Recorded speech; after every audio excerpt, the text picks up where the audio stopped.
Hello, hello, it is your mom of three. I'm still here in NYC and I am back with another video. If this is your first time on my channel, welcome. My name is Tenéza. I'm the mother of three growing kids. We live in the heart of New York City. I have a YouTube family whom I love dearly. I would love to adopt you. My tribe, one thing you have to do. One thing you have to do is smash that button. SUBSCRIBE, SUBSCRIBE. Subscribe down below. Thank you to all my current subscribers. Make sure that your notifications are on so you get every single upload. We're still in the first few chapters of a new book. Let's just jump right in. This video is a review of 2 Chronicles, chapters 3 and 4. 3 and 4. Solomon builds the temple, you guys. Get excited. Verse 1 of chapter 3. Then Solomon began to build the temple of the Lord in Jerusalem on Mount Moriah, where the Lord had appeared to his father David. It was on the threshing floor of Araunah, the Jebusite, the place provided by David. The foundation that Solomon laid was approximately 90 feet long, 30 feet wide. He built a portico. I, Tenéza, did not know what a portico was, so I looked it up. I'm going to include a picture right here. A portico is a structure consisting of a roof supported by columns at regular intervals, typically attached as a porch to a building. The front of the temple was 30 feet long, 30 feet high, inlaid. The inside was inlaid with pure gold. Verses 5, 6, and 7. He paneled the main hall with pine and covered it with fine gold, decorated it with palm tree and chain designs.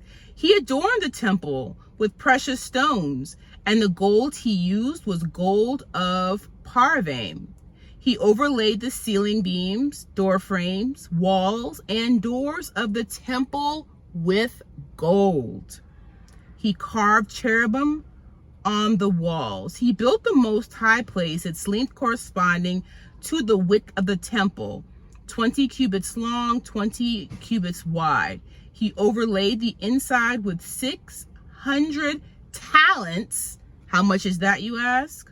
23 tons of fine gold. 23 tons. Can you imagine? The most high place is roughly 30 feet long, 30 feet wide. Like I said, inlaid with 23 tons of fine gold with gold nails. Gold nails were used. The nail was about 1 1/4 pound of gold. The nails were a pound of gold in the most holy place. Like I read, there were 2 cherubim overlaid with gold. The wingspan, I'm going to include a picture here that I found. The total wingspan was 30 feet long. So each of the wings was 5 feet. The front of the temple, there were 2 pillars that equaled 52 feet long. One faced the south and one faced the north.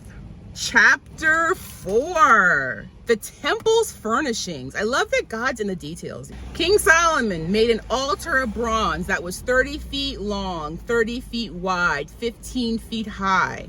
Verse 2 of chapter 4, he made the sea of cast metal, capital S of sea, circular in shape, measuring 10 cubits from rim to rim and 5 cubits high.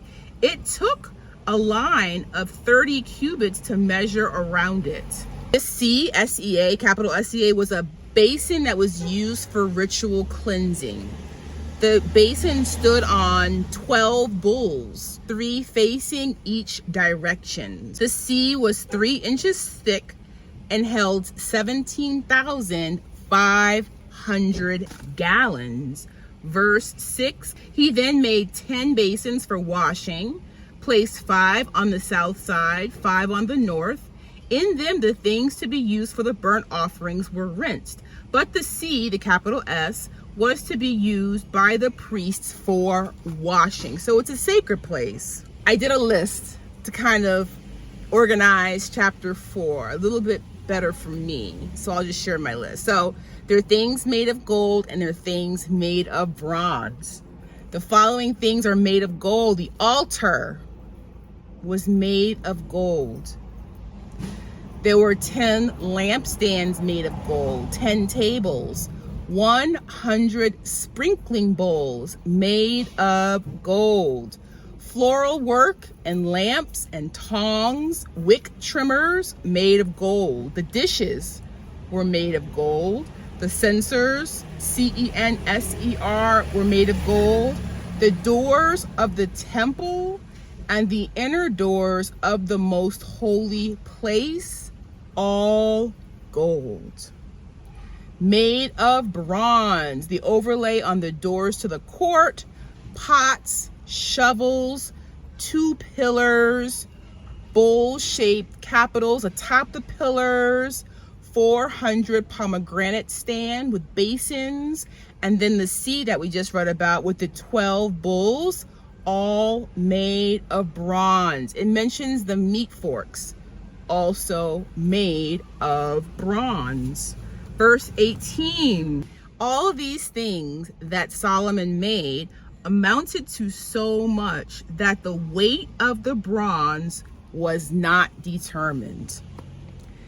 In our previous study of chapters 1 and 2 of 2 Chronicles, it said that silver and gold was so numerous, it was like stones when King Solomon reigned. And again, there was so much bronze, it could not even be counted. It's amazing. I'm going to include a few pictures here of renderings that I found online of the temple, the interior renderings of the temple. All right, Bible scholars, as always, leave any questions, comments, revelations down below. I love having this time with you guys. I love it, I love it, I love it. So thank you for tuning in. Our next review will cover 2 Chronicles chapters 5 and 6. Have an amazing rest of your day, and I'll see you in our next review. Bye for now, Bible scholars.